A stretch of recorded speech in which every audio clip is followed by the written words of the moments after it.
तो तुरंत जाकर खजांची साहब उसको दे दिए। मीना को कितना मिला? 25 को नोट मिला टोटल। कितना? 25। तब जाकर मीना रास्ता में आई और सोचा कि 50 रुपया का नोट हमारे पास कितना है और 100 रुपया का नोट कितना है। इस सवाल में वह उलझ जाती है। चलिए उसको हम सुलझाते हैं। सबसे पहले हमको ये पता नहीं है कि 50 का नोट कितना है और 100 का नोट कितना है, इसीलिए हम यहाँ पर लिख लेंगे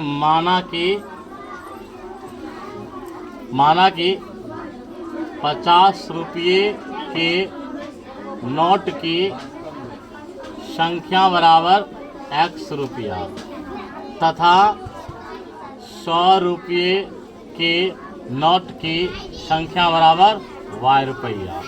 अब लिखेंगे कुल रुपया कितना था बच्चों? 2000 न, इसीलिए प्रश्नानुसार लिखेंगे x प्लस y बराबर कितना रुपया है? टोटल 2000 रुपया है न। रुपया कितना है? संख्या क्या होगा? कुल नोटों की संख्या बराबर 25 हुआ है न। यहाँ पर आ गया 25, तो हमारा ये बन गया समीकरण। क्या बन गया? फर्स्ट बन गया, नहीं बन गया? फिर से समझ लीजिए, यानी कि 50 रुपया की नोट की संख्या x और 100 रुपया नोट की संख्या y।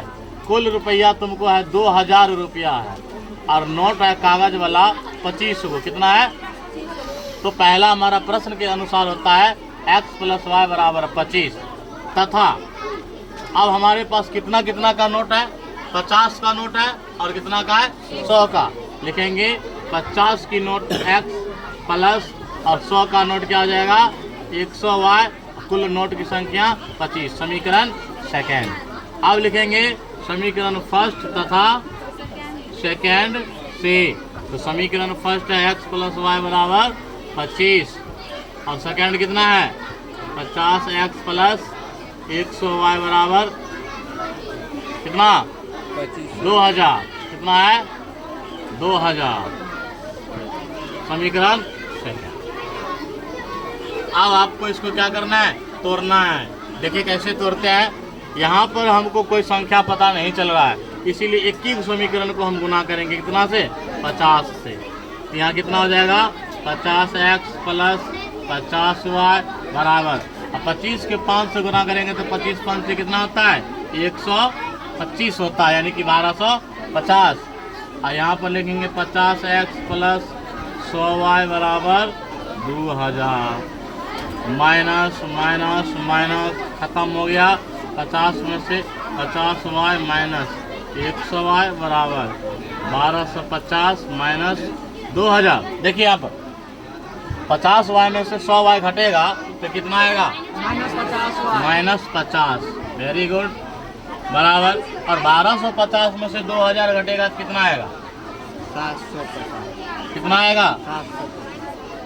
माइनस 750 में बचेगा रे, तो माइनस कैंसिल, तो y बराबर हो गया 750 बट्टे कितना आ गया? 50। 0 खत्म। आई कितना आ गया? 15, यानी कि y बराबर कितना आ गया? 15। अब लिखेंगे हम समीकरण फर्स्ट में या सेकेंड में। समीकरण फर्स्ट या सेकेंड में किसका मान रखेंगे? y का मान रखने पर लिख लीजिए x प्लस y बराबर 25। तो x प्लस y का मान कितना आया? 15 न। तो x बराबर क्या हो गया? 25 माइनस 15, तो x बराबर 10। तो हमको पता अब चल गया x माने थे किसका? 50 रुपया का, और y माने थे किसका? 15 रुपये, ये 100 रुपया का। यहाँ लिखेंगे 50 रुपये का नोट की संख्या, यानी कि कितना माने थे?